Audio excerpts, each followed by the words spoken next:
이 시간 우리에게 허락하신 하나님의 말씀 다 같이 보겠습니다. 우리 신약성경 갈라디아서 2장 17절로 21절까지 말씀 함께 보겠습니다. 갈라디아서 2장 17절로 21절입니다. 제가 읽은 성경은 303쪽 혹은 304쪽에 걸쳐 있습니다.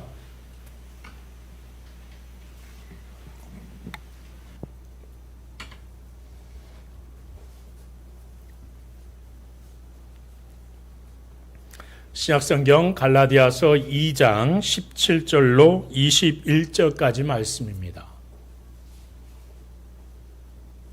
네, 우리 다 찾으셨으면 우리 17절부터 한 절씩 함께 교독하겠습니다. 제가 먼저 17절 읽습니다. 만일 우리가 그리스도 안에서 의롭게 되려 하다가 죄인으로 드러나면 그리스도께서 죄를 짓게 하는 자냐? 결코 그럴 수 없느니라. 만일 내가 헐었던 것을 다시 세우면 내가 나를 범법한 자로 만드는 것이다. 내가 율법으로 말미암아 율법에 대하여 죽었나니 이는 하나님에 대하여 살려 함이라. 내가 그리스도와 함께 십자가에 못 박혔나니 그런즉 이제는 내가 사는 것이 아니요 오직 내 안에 그리스도께서 사시는 것이라. 이제 내가 육체 가운데 사는 것은 나를 사랑하사 나를 위하여 자기 자신을 버리신 하나님의 아들을 믿는 믿음 안에서 사는 것이. 함께 읽습니다. 내가 하나님의 은혜를 패하지 아니하노니 만일 의롭게 되는 것이 율법으로 말미암으면 그리스도께서 헛되이 죽으셨느니라. 아멘. 예, 지난 시간에 우리 함께 안디옥의 이 식탁에서 벌어졌던 팽팽한 긴장감에 대해서 우리 함께 나누었습니다. 그 이후에 본문 말씀을 함께 본문까지 포함되었던 말씀이었지만 또 이 본문 안에서 우리가 좀 더 깊이 있게 함께 나누고 싶은 말씀이 있어서 두 주 연속 이 본문의 말씀을 계속해서 함께 나누고 있습니다. 여러분, 우리가 아는 대로 수제자였던 베드로조차 사람들의 눈치와 또 평판이라는 그 율법의 그늘 아래 또 숨는 도망치는 모습을 우리가 보았습니다. 사도 바울은 바로 그 순간을 바라보면서 다른 어떤 것보다도 교회 안에서 베드로의 위상과 자신의 위치, 그리고 어떤 상황 가운데 노출되어진 그들의 형편을 돌아보지 않아요. 오직 단 한 가지, 진리를 지키겠다는 그 사명을 위해서 그는 마치 사자와 같은 큰 선포를 본문에서 하고 있죠. 여러분, 사실 우리가 그 복음의 빛을 우리의 삶에 살아가면서 이 사도 바울이 하나님의 말씀 앞에 서 있는 그의 태도만 우리가 조금 더 깊이 묵상해 본다면 우리가 살아가는 삶의 모든 순간순간마다 하나님의 말씀이 내 삶에, 그리고 내가 이 말씀을 어떻게, 그리고 하나님께서 내게 요구하시는 삶의 자리는 또 무엇인가를 생각해 볼 때 지금보다 더 내 삶은 더욱더 한층 더 하나님 앞에 한 걸음 더 성숙된 모습으로 나가지 않겠는가 하는 생각을 해봅니다. 감히 어떻게 수제자인 베드로를 향하여 그렇게 외칠 수 있었을까? 다른 정황들을 돌아볼 여유가 없었다는 거죠. 그의 마음속에는 오직 생명의 복음이신 진리의 말씀이 왜곡되거나 퇴색되거나 어그러지는 상황을 용납할 수 없었다는 거죠. 여러분, 우리 이 땅 가운데 수많은 복음 때문에 피 흘렸던 우리의 선배들도 마찬가지였어요. 다른 건 다 포기하고 용서해도 생명의 복음이 이 땅에서 선포되어지는 그 상황 가운데 하나님 앞에 내가 쓰임받는다는 사실, 그리고 그 말씀을 내가 알고 있다는 그 사실 때문에 그들은 흔들리지 않아요. 그들은 타협하지 않습니다. 그 말씀을 붙잡고 하나님 앞에 선다는 사실이 우리에게 얼마나 귀한 것인가 하는 것을 오늘 특별히 이 시간 우리 모두 함께 스스로를 돌아볼 수 있는 귀한 시간 되었으면 좋겠습니다. 자, 오늘 우리가 묵상한 본문 17절부터 21절 말씀은요, 사실 우리가 머리로만 동의하는 그런 딱딱한 교리적인 말씀이 아닙니다. 본문은 율법의 그늘에서 완전히 이제 걸어 나와서 이 험한 세상에서 우리가 그리스도인으로서 어떻게 살아가야 하는가, 성경은 당당하게 살아갈 것을 말씀하죠. 그래서 이 본문이 어쩌면 기독교인 된 이 땅의 모든 하나님의 백성들의 삶의 태도를 결정지을 수 있는, 아니 살아가면서 우리가 흔들리거나 때로는 우리가 약해진 마음 가운데도 우리의 마음을 다잡을 수 있고 또 굳건히 세울 수 있는 아주 귀한 푯대가 되는 말씀이 아니겠는가. 여러분의 마음을 더 굳건히 붙잡을 수 있는 그런 귀한 말씀이 아니겠는가. 그래서 제가 그런 표현을 썼어요. 그리스도인으로서 이 땅에 어떻게 당당하게 살아가신 것인가를 보여주는 삶의 대선언이다. 동시에 내가 누구인가? 나는 크리스찬입니다. 나는 기독교인입니다. 라고 우리 스스로가 우리 자신을 고백하게 되어질 때 우리의 정체성에 대한 위대한 반전의 대서사이다. 이렇게 평가를 내리고 싶습니다. 성경을 보면요, 여러분, 이 정체성의 문제를 가장 극적으로 보여주면서 어쩌면 이제 우리가 성경의 한 부분에 그냥 스쳐 지나갈 만한 인물인데요. 이 사람만큼 갈급했고 이 사람만큼 생명을 걸고 간절했던 모습을 보여준 사람이 있었을까? 물론 다른 분도 있긴 했지만 이 이름 없는 한 영혼이 주님 앞에 나아가는 모습이 우리가 좀 더 깊이 있게 그 말씀을, 그리고 이 2000년 전에 이 유대 안에 있던 여러 가지 문화와 상황을 좀 더 깊이 보게 된다면 아마도 이분의 어떤 삶이 우리에게 보여주는 것은 굉장한 도전이 되지 않겠는가. 근데 이게 새로운 말씀이 아니고요. 이미 제가 요한복음 말씀을 우리 함께 나눌 때 이분에 대해서 언급한 적이 있거든요. 오늘은 마가복음에 있는 말씀으로 잠깐 이 말씀을 함께 나누었으면 좋겠습니다. 여러분, 사실 마가복음 10장에는요, 예수님께서 이제 유대 땅 가운데 여러 많은 고을들을 이렇게 다니시면서 선포하셨고 사람들을 고치시는 그런 장면의 말씀들이 등장합니다. 근데 이 10장의 후반부에 가면 우리가 알고 있는 맹인 거지였던 바디메오라는 인물이 등장합니다. 47절을 여러분 함께 보시면요, 그는 이제 그의 앞에 주님이 지나가신다는 소식을 딱 듣자마자 크게 소리 지르죠. 다윗의 자손이여, 다윗의 자손 예수시여, 나를 불쌍히 여겨 주시옵소서.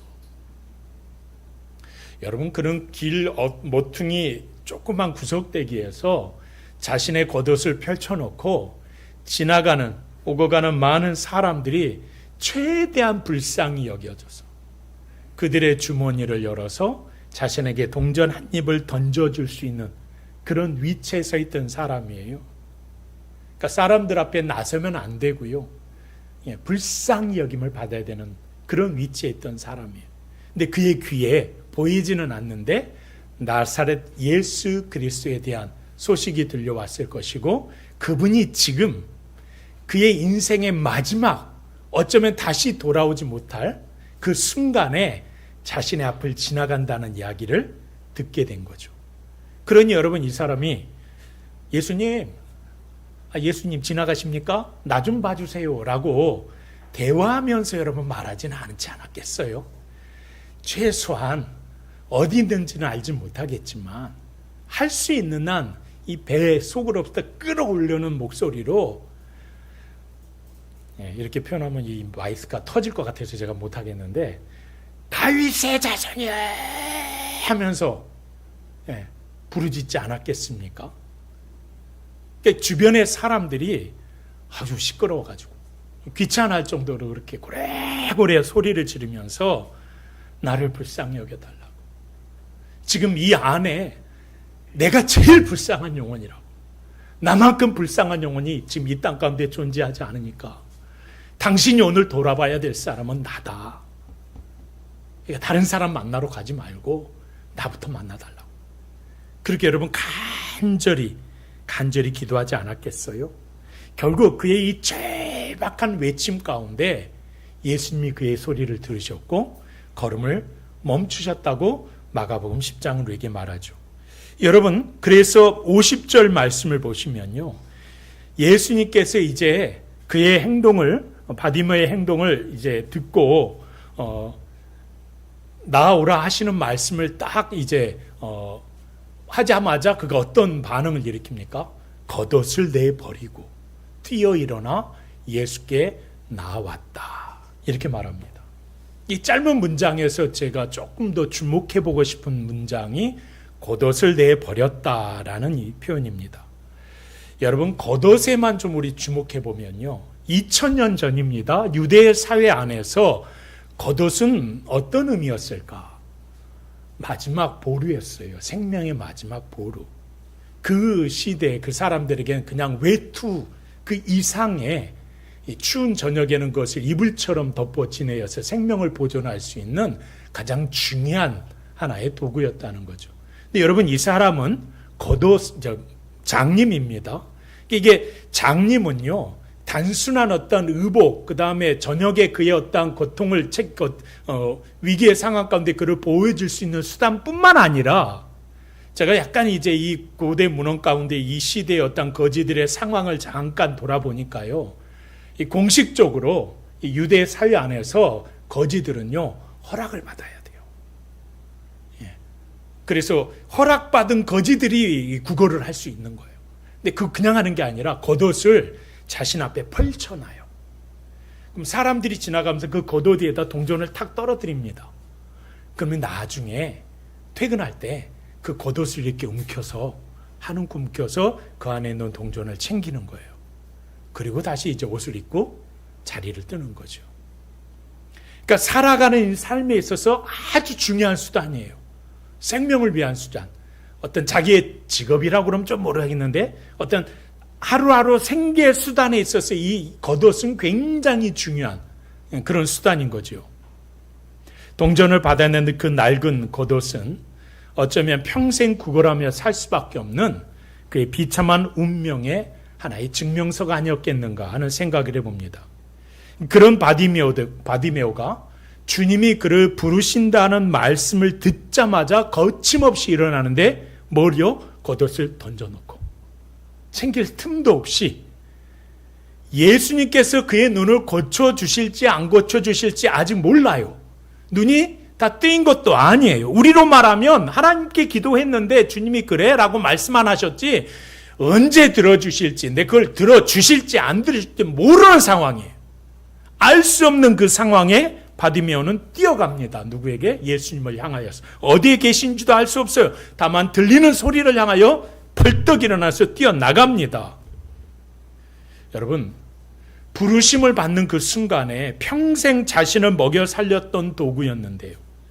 이 동시에 거지라는 그 정체성을 통째로 쓰레기통에 내던지는 거예요. 다 버리는 거예요. 그리고 누구에게 나가요? 주님 앞에 뛰쳐나가는 거죠. 하나님 앞에 서는 우리의 심령이 이와 같아야 된다는 거죠. 주님의 은혜를 갈망하는 우리의 마음은 이런 마음이 돼야 돼요. 하나님께서 이 땅에 우리를 사명자로 부르셨음을 깨닫고 내가 살아가는 내 삶의 자리가 곧 하나님께서 나를 부르신 그 사명의 자리라고 믿는 사람은 이와 같은 자세로 주님 앞에 서야 되는 거예요. 하루하루의 삶을. 자, 여러분 부르심을 받는 순간에 자기의 모든 것이라고 말할 수 있는 이 겉옷을 내던진 이 바디메오의 모습 가운데서 51절 말씀을 보시면 주님 앞에 나아간 바디메오가 주님께 보기를 원합니다 라고 말합니다. 자신의 소망을 정확하게 말씀을 드리죠. 그리고 주님께서 그의 눈을 뜨게 해주십니다. 그래서 여러분 눈이 떠진 바디메오는 더 이상 구걸하는 자의 삶을 살지 않아요. 그래서 보기 원합니다 하니까 주님이 네가 원하는 데 될지어다 하면서 눈을 띄워주시잖아요. 그 52절을 보시면요. 주님이 뭐라고 말씀하세요? 자, 그리고 가라 그래요. 너의 삶의 길로 다시 돌아가라. 너의 삶의 터전으로 다시 돌아. 물론 이제 구걸하라는 말씀은 아니겠죠. 그가 있어야 할 자리로 가라는 말씀 아니겠어요? 그런데 바디메오는 선택합니다. 길에서 예수님을 따르니라. 사랑 여러분, 그는 주님을 따르는 자의 삶으로 은혜 받은 자의 삶의 그 삶의 이후의 삶은 주님과 동행하는 자의 삶이라는 거예요. 은혜를 받았다면 우리가 하나님으로부터 부르신 가운데 우리 일상의 모든 삶에 있어서 하나님께서 내게 주신 은혜가 있다면 깨닫게 하시는 말씀의 은총이 있다면 우리는 주님을 따르는 자의 삶이 되어야 되는 거예요. 근데 여러분 오늘 우리의 모습은 어떤 모습일까? 여러분 우리가 예수님을 믿어서 영적인 눈은 떠졌다고 하는데요. 여전히 나의 모습 가운데 옛적인 낡은 삶의 습관들 그런 모습들이 여전히 나를 두르고 있지는 않는가? 여러분, 바디메오가요, 눈을 뜨고 나서도, 자, 아까 버리고 두고 있던 겉옷 정말 중요한 건데 하고 그 겉옷을 챙겨요. 뭐 챙기는 것까지야 유대인들이 다 챙기니까 그렇다는데 다시 그것을 쫙 펼쳐요, 바닥에다가. 이미 눈이 떠졌는데. 그리고 눈이 안 떠진 것처럼 눈을 감고 계속해서 그 자리에 있다고 생각해 보세요. 이게 하루 이틀 계속 반복되는 거예요. 퇴근할 때 눈은 먼쩡히 뜨고 겉옷 입고 집에 가는 거예요. 그런데 그 다음날 아침이 되어서 다시 자신의 일터는 마을 김목 어퉁인 거예요. 딱 와서 또 쫙 펼쳐놓고 눈을 감고 있는 거예요. 모르는 사람들은 여전히 그가 장님인 줄 알고, 아마 뭐 그걸 해주지 않겠어요? 아는 사람들은, 어라? 얼마 전에 눈이 떴는데? 눈 떴는데 또 눈을 감고 맹인 행세를 하네? 어때요, 여러분? 말이 안 되죠. 뭐 코미디 같은 상황 아닙니까? 이거 이제부터는 뭐예요? 사기죠, 사기. 근데 이게 나의 모습이라면, 그럼 우리가 사기꾼이 되는 거잖아요. 오늘 이 말씀이, 이 바디메오의 삶이 아주 짧지만 굉장히 큰 울림을 주는 본문의 말씀이구나 하는 것도 우리가 생각해 보게 되는 거죠. 신분이 바뀌었다면 바뀐 신분의 모습으로 살아가야 되는 거죠. 죄인의 삶은 여전히 죄인의 삶을 살아가겠지만 그가 있어야 할 곳은 분명히 감옥일 것이고 갇혀있는 장소일 것이고 어둠일 거예요. 그러나 의인이 되었다는 말은 우리가 있어야 할 곳은 더 이상 어둠이 아니라 빛의 자녀로서, 우리가 있어야 할 것은 뭐 우리가 우리의 직장과 우리의 생활의 터전이나 이런 것들이 변하지는 않겠지만, 그러나 내가 이제 서 있는 나의 삶의 태도가 바뀌어버리는 거죠. 이전의 모습과는 전혀 다른 모습으로 살아가게 되는 겁니다. 과거의 나의 삶을 얽매였던 모든 것이 더 이상 나를 흔들지 못한다는 거죠. 여러분, 오늘 갈라디아서 본문에서 바울과 베드로가 정면으로 충돌했던 진짜 이유가 바로 이거 아니었어요? 여러분, 이 싸움은 단순히 뭐 어떤 식사 예절이나 어떤 뭐 사도 안에서의 주도권 싸움이 아니었잖아요. 한번 보세요. 예수 그리스도 안에서 나는 누구인가? 당신은 어떤 존재인가에 대한, 바로 그리스도인의 정체성에 대한 문제를 논하는 자리였다는 거예요. 이 일에 사도 베드로는 그리스도인 됨을 포기했다는 거예요. 내려놨다는 거예요. 아닌 것처럼 행동했다는 거예요. 그래서 이 사실을 바라본 사도 바울이 그 문제를 가지고 베드로에게 호통치는 거예요.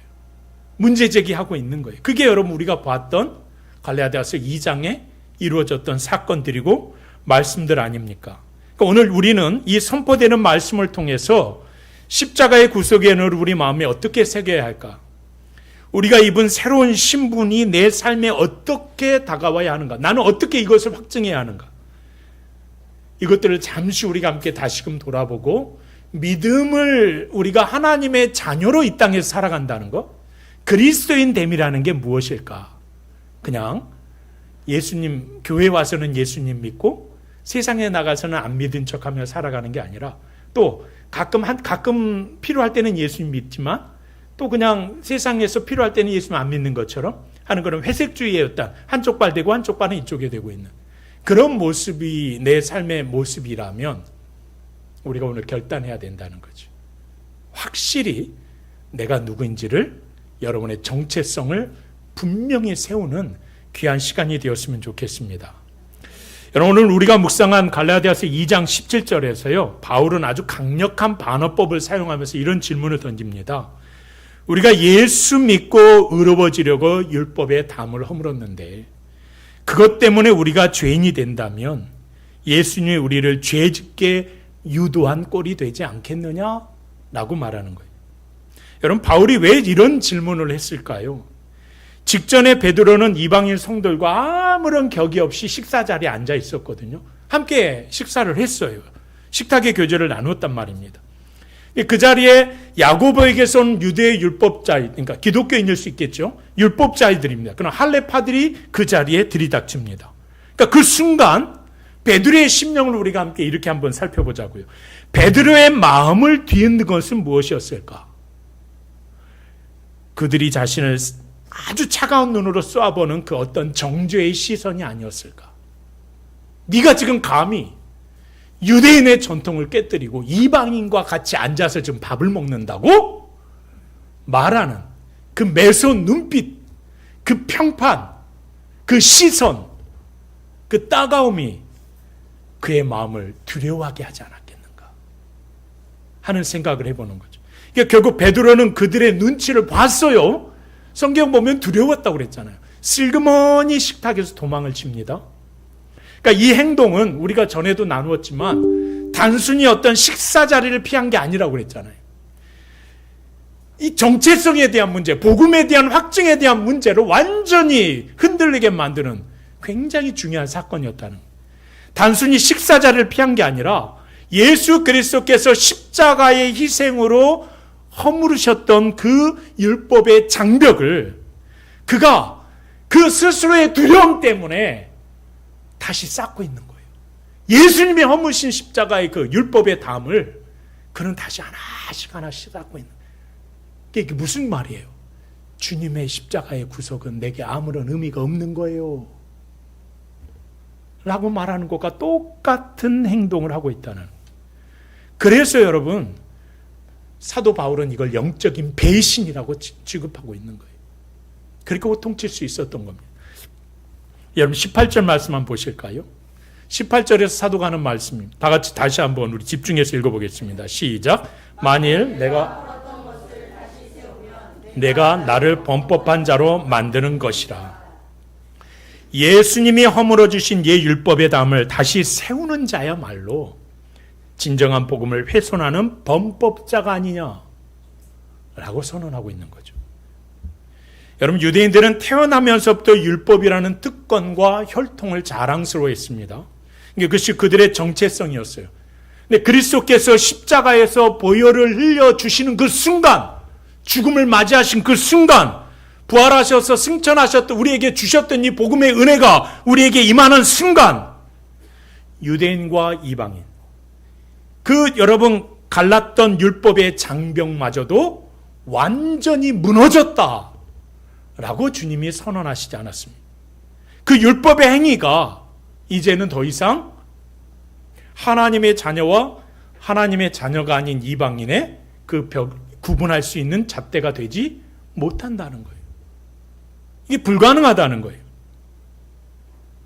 구약에서 이스라엘 대표로 나섰던 여러분 그 다윗이 골리앗을 무너뜨렸던 그 장면 한번 상상해 보십시오.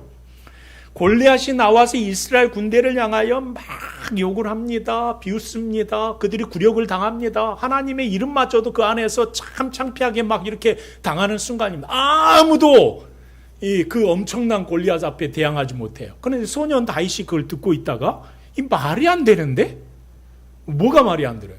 아니 그 무서워서 못 나갈 수는 있는데 저 지금 말도 안 되는 이방인이 저 망군의 여호와 하나님의 이름을 망으로 여긴다고? 그건 내가 도저히 용납 못하는 거지 라는 결단을 하면서 나가잖아요. 어린아이가 하나님의 이름을 모욕하는 것에 있어서 나는 죽으면 죽었지 용납 못하겠다는 마음으로 나가잖아요. 나가니까 하나님이 그와 함께 하셔서 어떤 일이 벌어요? 골리앗이 죽었어요? 성경이 뭐라고 말해요? 골리앗이 죽었는데 누가 이겼다고 그래요? 이스라엘이 승리했대요. 이게 무슨 말일까요? 다윗이 가서 이겼지만 다윗은 누구의 대표가 된 거예요? 이스라엘의 대표가 된 거죠. 여러분 이게 대표성의 원리라는 거거든요. 우리의 참된 왕이신 예수 그리스도께서 바로 이 원리로 십자가에서 죽음에 대하여 저주에 대하여 완벽하게 승리하셨어요.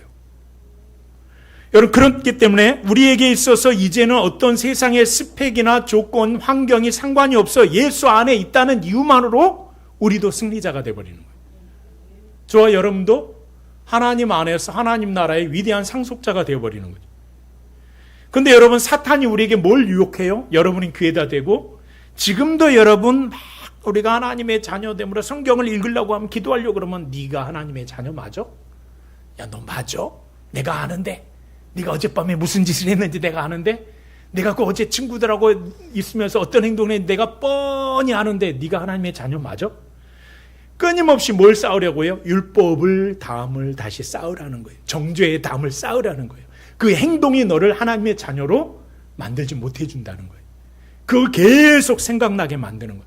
여러분, 예수 믿으면서 내 안에 내 행동을 자꾸 돌아보게 되고요. 이것이 하나님의 앞에 나아가는데 부끄러운 모습이 돼버리면, 그것이 하나님 앞에 나아갈 수 없게 만드는 것이 돼버리면, 이것이 또 다른 율법의 담이라는, 예수 그리스도의 십자가의 구속의 은혜는요, 이 땅 가운데 우리가 하나님 앞에 나아갈 때 용서해 주지 못할 죄가 없다고 그러셨어요. 우리가 주님 앞에 우리의 죄를 자복하고 회개하는 모든 순간 그리스도의 십자가는 유효합니다. 자유케 되어질 줄로 믿습니다. 그럼 여러분, 우리가 결단해야 되지 않겠어요?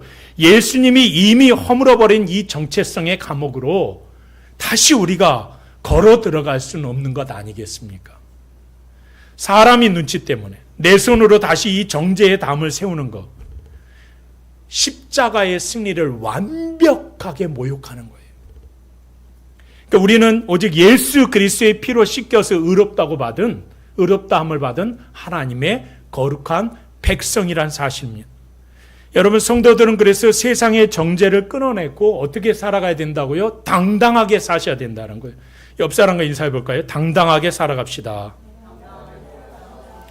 여러분, 내일부터 우리가 이제 하루에 한 주간의 일상을 보내게 될 텐데, 그 일상에서 여러분 어떤 삶을 살아야 돼요? 감옥의 문을 부수고 나오는 실제적인 모습이 무엇일까를 생각하시고 결단하셔야 되는 거예요. 가장 중요한 건 내 안에 죄책감을 향하여서 예수 그리스도 이름을 대는 거예요.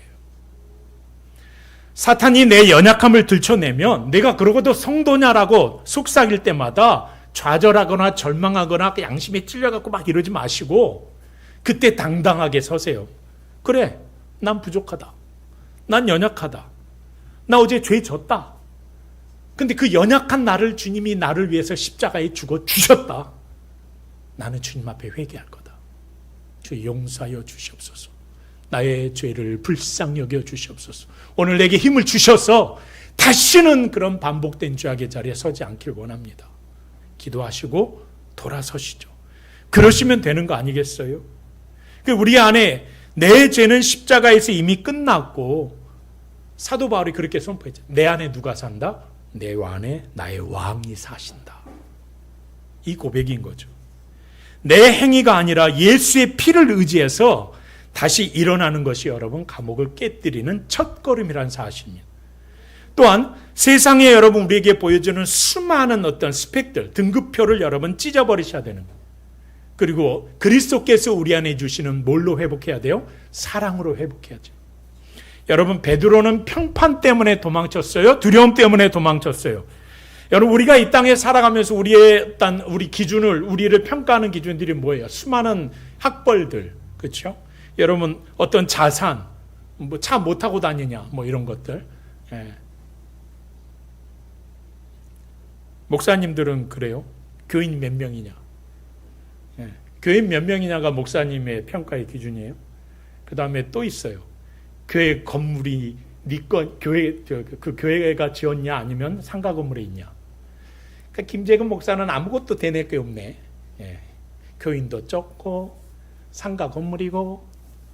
네, 여러분, 저는 감히 여러분 앞에 말씀드리지만 단 한 번도 제가 실패한 목사라고 생각해 본 적이 없어요.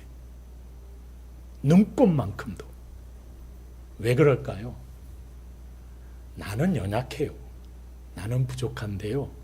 내 안에 만왕의 왕이신 나의 주님이 함께 하시기 때문에. 제가 예전에 한번 그런 말씀을 드린데, 우리 교회가 우리 도에서는 중형교회라고 그랬는데 솔직히 말하면 소형교회예요. 예. 대한민국으로 말하면 굉장히 작은 교회입니다. 우리의 공동체가. 근데 아십니까? 우리 교회보다 10배, 20배 많은 규모의 교회들도 코로나 때 다 문을 닫았어요. 상상이 안 되죠, 여러분. 우리가 어떻게 여러분 어린아이들을 양육하고 또 그들에게 구제를 베풀고 지역사회에 구제를 베풀고 또 목사님 나가시는 선교 사역 가운데 수십 개의 나라에 또 선교제 가셔서 하실 수 있도록 우리가 할 수 있는 역량 가운데 그렇게 할 수 있겠는가? 우리 안에 누가 계시기 때문에? 하나님이 계시기 때문에. 우리 세안교회는 하나님이 계시는 교회예요. 믿으십니까? 그게 중요한 거죠. 하나님이 당신의 교회를 붙잡으시면요, 다윗 같은 소년도 이스라엘의 대표가 되는 거예요. 우리 교회도 마찬가지인 거죠. 그러니 여러분 어떻게 의심할 수 있겠어요? 어떻게 창피할 수 있겠습니까? 근데 여러분 진짜 성도는 그래서 세상의 등급표에 속지 않는다는 거예요. 왕이 나를 인정하셨는데 내가 왜 주눅듭니까? 그 넉넉한 사랑하심으로 우리의 가정과 일터와 우리의 공동체 안에서 하나님 안에서 내게 주시는 이 사랑으로, 이 말씀으로, 이 은혜로 그들을 품어야 되지 않겠습니까? 여러분 이게 바로 감옥문을 부수고 나온 진정한 성도들의 모습이어야 한다는 거예요. 사랑하는 여러분, 함께 우리 화면을 보시고 함께 이렇게 한번 읽어볼까요? 우리는 더 이상, 시작. 우리는 더 이상 거짓 겉옷을 입은 패배자가 아니다. 그러나 사탄의 정죄를 끊어내고 내 안에 왕과 함께 삶의 한복판으로 당당하게 걸어 나가자. 아멘. 저는 예배 이후에 우리의 성도들의 가슴 한복판에 이 문장이 새겨졌으면 좋겠습니다. 나는 더 이상 패배자가 아니다. 내 안에 왕과 함께 나의 삶의 한복판으로 나는 당당하게 걸어 나간다. 이게 우리 안에 있기를 소망합니다. 자, 두 번째로 바울은 이 정체성의 비밀을 풀기 위해서요, 그의 서신을 통틀어서 가장 위대한 신앙의 고백을 결론적으로 우리에게 이끕니다. 19절을 보실까요? 바울은 자신이 율법으로 말미암아 율법에 대하여 죽었다라고 말합니다. 여러분 두 눈 멀쩡히 뜨고 살아있는 그가 왜 죽었다고 선언하고 있습니까? 바울은 이어지는 20절 상반절에 보시면요, 이 위대한 고백의 답을 이렇게 내려요. 예수와 함께 십자가에서 나의 옛 자아가 죽었고 이제는 내 안에 그리스도께서 사시는 것이다. 이 죽음은 바울이 목숨처럼 여겼던 자신의 스펙과 기득권을 통째로 내버렸다는 사실을 우리에게 말해줘요. 많은 것들을 열거할 수 없지만 여러분 2000년 전 팔레스타인의 청년 사울이 어떤 사람이었는가? 그는 여러분 당시 최고의 권위자였던 가말리엘의 문화에서 여러분 공부했고 태어날 때부터 로마 시민권을 쥔 아마 유대 사회 안에서는 상위 0.1%의 최고의 엘리트 중에 엘리트였어요. 여러분 최고 권력기관인 사내들인 공예에 어쩌면 차기 의장 후보로서 그가 준비된 사람이 아니었겠는가. 그렇게 키움을 받은 그런 청년 위치에 있지 않았겠는가. 유대 사회의 모든 기대를 한 몸에 받고 있었던, 출세면 출세고 성공이면 성공이고 탄탄대로가 열려졌던 그런 인물 중에 한 사람이었다는 거예요. 근데 그런 바울이 뭐라고 고백해요? 빌립보서 3장 8절에 내가 가지고 있던 이 모든 것은 나의 배설물처럼 버린다. 아무것도 아니더라는 거예요. 세상의 성공이란 정체성이, 만왕의 왕이신 예수 그리스도를 이는 아는 고상함에 비하면 아무짝에도 쓸모없는 쓰레기뿐이었다. 그걸 깨달았다는 거예요. 우리가 세상 앞에서 쫄지 않고 사람 눈치 보지 않고 당당할 수 있는 절대적인 근거가 어디에 있어요? 바로 여기 있는 거예요. 여러분 베드로가 식탁에서 도망친 이유는요, 평판과 체면이라는 그의 옛 자아가 여전히 살아 꿈틀을 대고 있었기 때문입니다. 이걸 우리가 죽여야 되는 거예요. 이걸 물리칠 수 있어야 되는 거예요. 사람들의 비난과 시선에 얽매여 있었기 때문에 베드로는 무너졌어요. 그러나 바울은 사람들의 정죄와 평가로부터 완벽하게 자유했습니다. 율법의 시선에 대해서 자신의 자아를 십자가에 완전히 못 박아버렸다고 선언합니다. 성도 여러분, 우리가 내려놓지 못한 우리의 자아는 무엇일까요? 세상의 인정에 목말라하고 상처받기 싫어서 쩔쩔매고 사람 눈치에 흔들리는 그 무력한 모습이 아니겠는가? 여러분 그 자아는 이미 2000년 전에 예수와 함께 십자가에 완벽히 죽어 장사 지낸 바 된 줄로 믿습니다. 우리는 이 세상의 평판과 이 옛 정체성에 대한 철저하게 완벽하게 기억 상실증 아니면 완전히 이걸 잊어버리셔야 돼요. 내려놓으셔야 돼요. 그러면 우리 안에 그리스도께서 사시는 것이라. 여러분 만왕의 왕이 내 안에 사신다는 것은 내 인생의 대표 선수가 바뀌었다는 뜻인 줄 여러분 받아들이시기 바랍니다. 그래서 우리는 더 이상 일터에서 그런 스펙의 노예로 살지 않게 되어지는 거죠. 뒤처진다고 쫄지 않고 더 가졌다고 교만하지 않는 그 당당함이 우리 안에 있음을 기억하시고 고개를 들고 어깨를 펴시고 세상 기준에 쫄지 마시고 내 안에 살아 역사하시는 만왕의 왕을 바라보시면서 일상의 삶을 살아가시기를 간절히 소망합니다. 자, 마지막으로 그렇다면 우리의 옛 자아가 죽고 내 안에 예수님이 사시는 사람들의 구체적인 역동적인 삶의 방식은 무엇일까? 20절 하반절을 다 같이 한번 크게 읽어보겠습니다. 20절 하반절입니다. 이제 내가 육체 가운데 시작. 이제 내가 육체 가운데 사는 것은 나를 사랑하사 나를 위하여 자기 자신을 버리신 하나님의 아들을 믿는 믿음 안에서 사는 것이라. 아멘. 믿음 안에 산다는 것은 나를 위해 생명까지 던져주신 주님의 사랑을 전적으로 신뢰하며 걷는 삶이라는 거죠. 이 사랑을 진짜로 깨달은 자는 삶이 바뀐다는 거예요. 그냥 지식적으로 아는 자는 바뀌지 않는데 온전히 깨닫고 살아가는 자는 그의 삶의 태도가 바뀐다는 거예요. 그러니까 여러분 이제부터 우리의 삶을 규정하는 것은요, 여러분의 형편과 조건이 아니에요. 근데 사탄은 정말 이런 표현 쓰면 안 되니까 좀 끊임없이 정제된 표현으로 끊임없이 우리를 유혹합니다. 너 없잖아. 너 작잖아. 너 가진 것도 없잖아. 배운 것도 없잖아. 계속 우리의 고개를 낮추게 만들어요. 제가 노회장을 했잖아요. 그것도 2년씩이나. 노회장 처음 시작할 때 우리 몇몇 분들이 했던 얘기 있었어요. 제가 우리 노회에다 선언을 했습니다. 이렇게 작은 교회 목사도 노회장 할 수 있다는 걸 내가 보여주고 싶다. 그런 자신감이 어디에서 왔을까요? 인물이 너무 뛰어나서? 아니, 저보다 인물 감사합니다. 인물이 뛰어나서가 아니라 제 안에 있는 자신감이었어요. 하나님이 함께 하시면 노회장이 뭐든지 못하겠습니다. 하나님이 나와 함께 하신다면 못할 게 없죠. 여러분의 삶에도 마찬가지예요. 하나님이 여러분과 함께 하시면 못할 게 없어요. 그러니까 당당하게 여러분 힘있게 살아가셔야죠. 마태복음 9장 10절 보시면요, 예수님의 공생의 삶의 가장 큰 특징을 보여주시는 말씀이 이 말씀인 것 같습니다.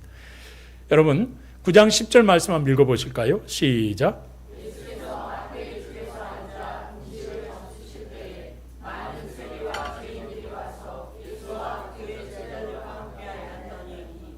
예수님의 식탁은 오픈된 식탁이었어요. 개방된 식탁이었어요.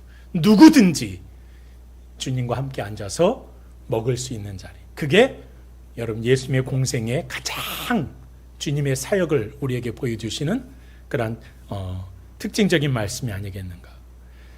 이스라엘 민족이 항상 말하죠. 창세기 12장에서 3절에서 하나님께서 아브라함을 선택하신 그 순간부터 그들 민족이 하나님 앞에 자신들만이 선택된 민족이라고 말하는데 잘못한 거예요. 12장 3절을 보면 땅의 모든 족속이 너로 말미암아요. 그들만 선택한 게 아니라 아브라함을 부르시는 하나님께서 그를 통하여 이 땅의 모든 족속이 너로 말미암아 복을 얻게 될 것이다. 세상이 쳐놓은 어떤 민족과 죄악의 벽을 깨뜨리는 이 목적은 마침내 자기 육체를 찢어서 막힌 담을 허부신 십자가에서 최종적으로 성취되어지는 것이다 라는 확증, 그 믿음 안에 우리가 서는 것, 이게 얼마나 중요한가를 오늘 본문이 우리에게 깨닫게 하죠. 그래서 여러분 사도 바울은 갈라디아서 2장 21절에서 만일 의롭게 되는 것이 율법으로 말미암으면 그리스도께서 헛되이 죽으셨느니라. 엄중한 경고의 메시지를 우리가 들을 수 있어야 합니다. 사랑하는 여러분, 만약 우리 교회와 가정, 직장 안에서 아우 근데 수준하고 안 맞아, 저 사람은 여기 있어야 될 사람이 아니야, 에이 불쌍해서 그냥 내가 봐준다, 뭐 이러면서 어떤 공동체 안에서 분리의 담을 쌓는 행위들, 차별하는 행위들, 그 자체로 오늘 본문이 뭐라고 그러세요? 그리스도를 우리를 위해 찢기신 예수의 살과 피를 아무런 효용이 없는, 가치가 없는, 볼 것 없는 것으로 전락시키는 것과 같다라고 말씀하시는 거예요. 헛된 것이네, 주님의 죽음이. 여러분, 복음은요, 머리로만 동의하는 관념이 아니고 우리의 삶의 자리에서 살아내는 실체가 돼야 되는 거예요. 우리의 마음의 벽에 허물을 무너뜨려야 되고요. 사탄이 우리에게 유혹하고 넘어지게 하는 모든 것들로 우리가 당당해져야 하는 근거가 되는 것들이에요. 그래서 그 행동은 가정 안에서 보면 내 기준을 내려놓는 거예요. 가족의 허물을 덮어주고 용납하고 들어주는 거죠. 교회와 공동체 안에서는 여러분 어때요? 끼리끼리의 울타리를 허물어버리고 누구든지 품어줄 수 있는, 그렇죠? 그런 개방과 나눔이 실천돼야 되는 거죠. 우리 성도들이 나 같은 죄인도 조건 없이 용납하신 그 신실하신 주님의 은혜를 온전히 의지하게 된다면 우리도 여러분 누구든지 이 땅에서 용서하지 못할 사람이 없고 품지 못할 영혼이 없다고 성경이 하시는 말씀을 기억해야 합니다. 여러분, 세상의 높은 벽들을 그리스도의 사랑으로 깨뜨리는 역동적인 여러분의 삶이, 여러분이 걸어가는 모든 자리마다 이런 것들이 깨져 나가고 부서져 나가고 해체되어지는 그런 삶을 살아가실 수 있기를 간절히 주의 이름으로 축원합니다. 말씀을 정리합시다. 자, 우리는 지금 과연 어떤 정체성을 가슴에 품고 이 자리에 서 있고 또 이 예배당의 문을 나서기를 원하는가? 여전히 사탄이 세운 정죄의 감옥에 갇혀 있어서 그리스도인됨의 당당함을 잃어버린 채 위태롭게 살아가려고 하고는 있지는 않는가? 여러분, 오늘 성경은 그 어두운 그늘에서 당당하게 걸어 나오라고 말합니다. 복음의 찬란한 빛 속으로 당당하게 걸어 나와서 그 안에 서기를 원하십니다. 십자가는 우리의 무력감과 실패와 예자를 완전히 끝장내신 하나님의 능력이 된다고 말씀하셨습니다. 세상이 매긴 가짜 등급표에 속아서 주눅들 인생이 결코 아니라고 말씀합니다. 만왕의 왕이신 예수의 보혈로 씻김받은 거룩한 하나님의 자녀들이고 그분의 신실한 사랑으로 온 세상을 품을 수 있는 위대한 하나님의 백성이란 사실을 우리에게 말씀하고 있습니다. 그러니 이제 여러분이 있는 바로 그 가정 안에서부터 하나님이 내게 깨닫게 하신 이 은혜와 진리를 실천하셔야죠. 당당하게 선포하시고요. 당당하게 사랑해 주십시오. 주님 안에서 그들을 품으실 수 있길 원합니다. 회복시키십시오. 하나님의 역사하심이 우리의 가정 안에서부터 그 어둠의 그늘을 내버리고 쫓아내고 당당한 이 빛의 가정으로 우리의 직장과 우리의 생업의 현장 가운데 특별히 우리가 살아가는 모든 공동체 안에서 여러분 더 이상 그 어둠의 영향력을 여러분이 받지 마시고 오히려 그들을 내모을 수 있는 영향력 있는 당당한 하나님의 자녀가 되시기를 주님의 이름으로 간절히 축원합니다. 아멘. 이제 우리 한번 이렇게 기도했으면 좋겠습니다. 우리 설교 노트 참고하시고요. 옛 정체성의 가복을 부수게 하여 주옵소서. 그래서